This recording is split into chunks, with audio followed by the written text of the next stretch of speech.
Welcome to the Deep Dive. We sift through complex sources to bring you the core insights, fast. Today we're tackling a powerful story. Imagine this, a childhood bond, rock solid, forged in a tough city neighborhood. Then it's shattered by an unbelievable betrayal within the very system supposed to help.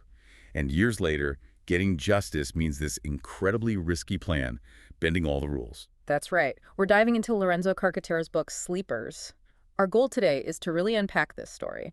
We'll follow these friends from Hell's Kitchen through a horrific time in a juvenile home, and then into their plot for justice over a decade later. You'll get some real nuggets here about environment, loyalty, and, well, the lengths people go for payback. Okay, let's start with Hell's Kitchen in the early 60s, because the place itself is almost a character. Carcaterra calls it a cement kingdom. West 35th to 56th, Hudson River to Broadway. It's their private playground, he says, where everyone knew everything about everybody. Yeah, it's this melting pot, Irish, Italian, Puerto Rican, Eastern European laborers. And get this, average rent, $38 a month for 6 rooms. But, there's a darker side. Domestic violence was common, but divorce, rare. The church had a strong influence. But here's the interesting thing, the paradox you mentioned. Yeah. Even with that harshness, the violence behind closed doors, the street itself felt like a safety net for the kids. It was full of adventure, somehow protecting them from the surrounding madness, as the book puts it. Exactly. And this is where our main characters come together. The narrator, Shakes. Michael Sullivan, they called him Spots. John Riley, or Count. And Tommy Marcano, Butter. How they met is just so random. Watching pro wrestlers at a Holiday Inn, Klondike Bill, Bo Brazil, that led to free pie, Shakes, ringside tickets, boom, instant bond. And they each brought something different, John, Count, he's 11, charming but frail. Small hole in his heart, he's got the 6-inch scar, terrible student but loved reading. Obsessed with the Count of Monte Cristo, hence the nickname. Used jokes as a shield. Right. And Tommy, Butter, also 11, he's the opposite physically. Carrot Top, loves sports, comics, and food. Meatball heroes, buttered rolls, sensitive kid, cheered for underdogs, had a leg brace from a bad surgery, sometimes an eye patch.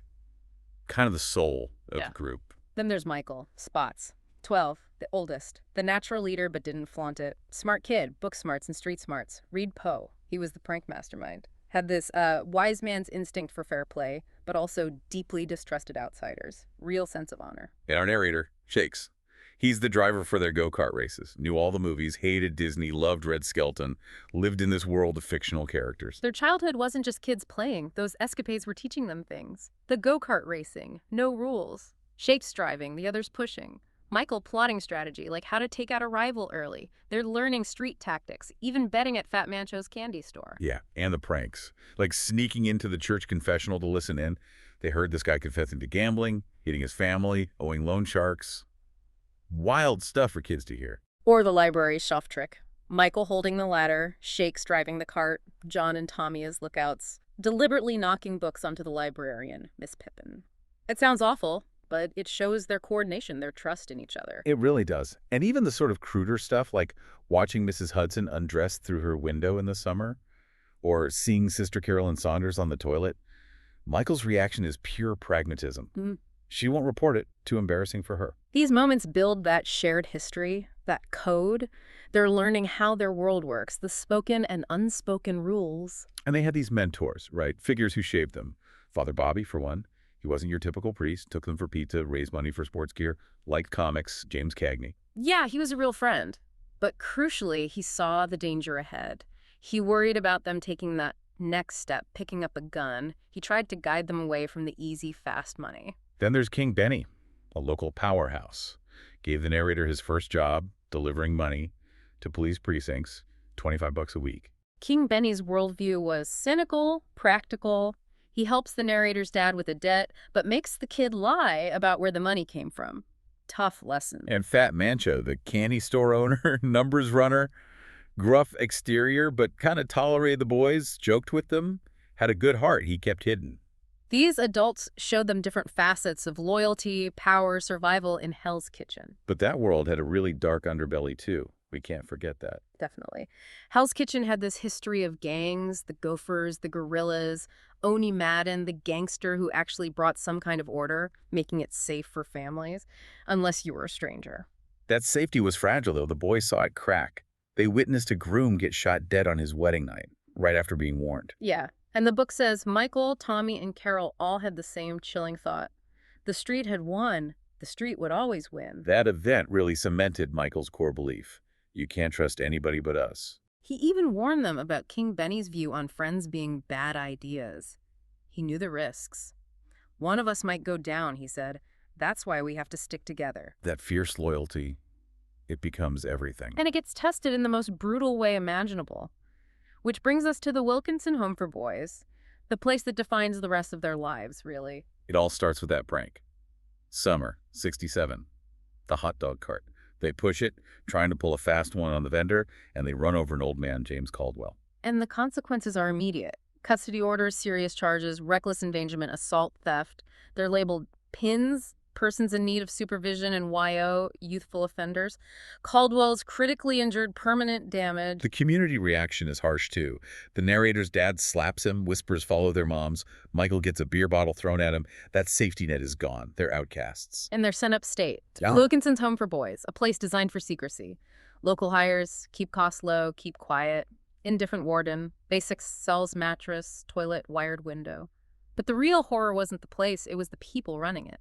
The guards. Addison, the youngest, loudest, picks on the narrator. Ferguson, who focuses his cruelty on John Riley, always kicking, hitting him. And Sean Noakes, he's the main one. Right. He carries a leather belt, always looking for trouble. Exactly.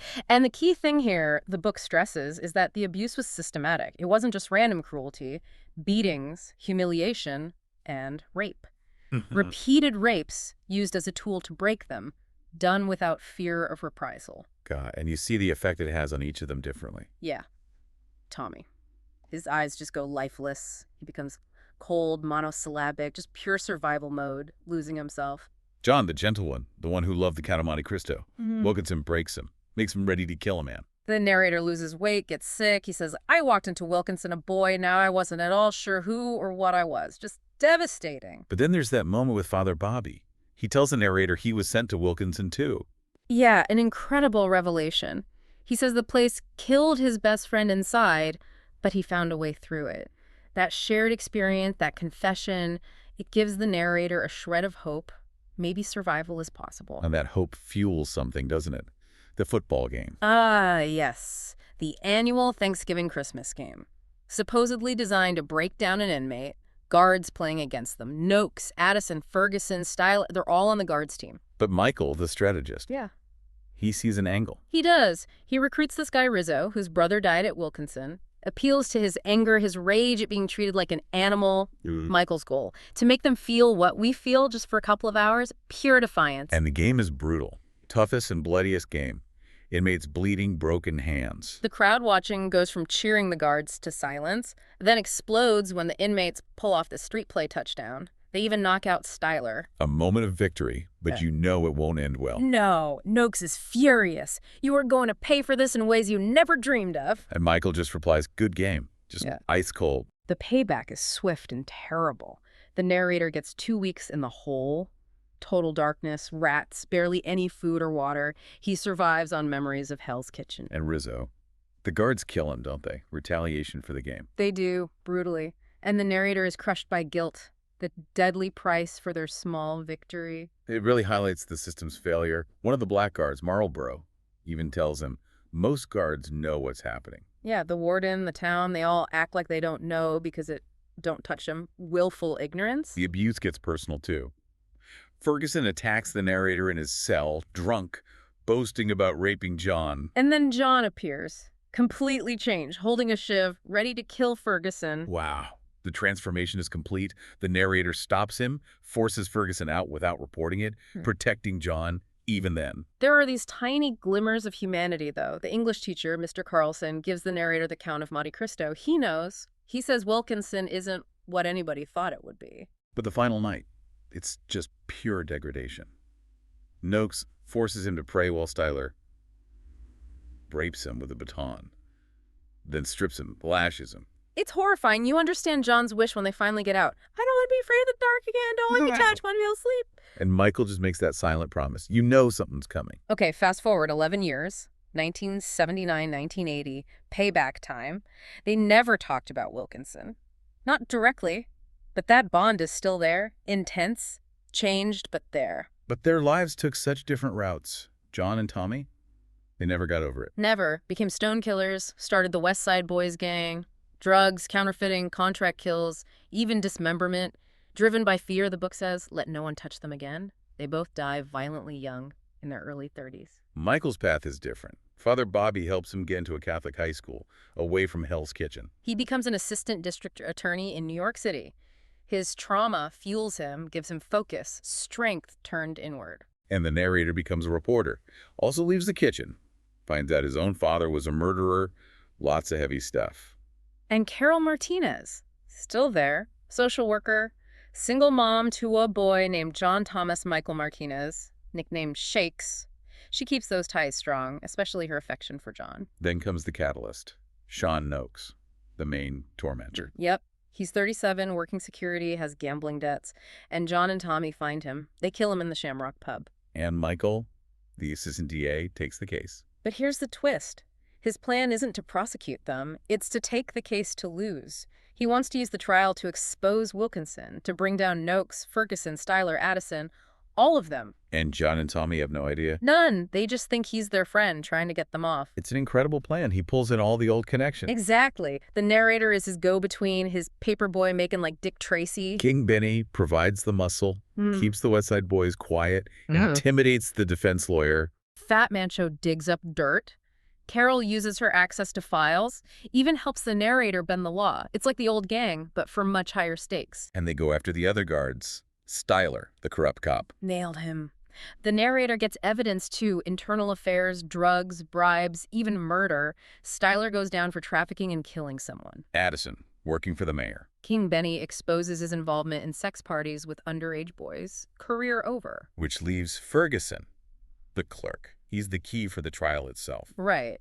Michael's plan is to call Ferguson as a supposed character witness for Noakes, then use cross-examination to blow the whole Wilkinson story wide open in court. The trial must have been intense. Michael's opening, hinting at more than just the murder. Yeah, talking about looking beyond the facts to the lines that connect them, setting the stage. The defense lawyer, O'Connor, the drunk lawyer, he actually helps Michael unintentionally at first. He does. He discredits the main witness against John and Tommy, showing she was drunk, makes Michael's job easier. But the real drama is Ferguson on the stand.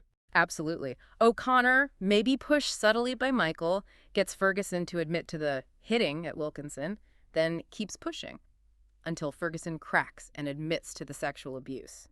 Yes, boys were raped by you and Sean Noakes on more than one occasion. Spills everything. Wow. And Father Bobby, the final piece, lying for them. The narrator has to persuade him. It's a huge moral conflict for the priest. But he does it. Provides ticket stubs for a Knicks game as an alibi. He does. Says he always keep the stubs.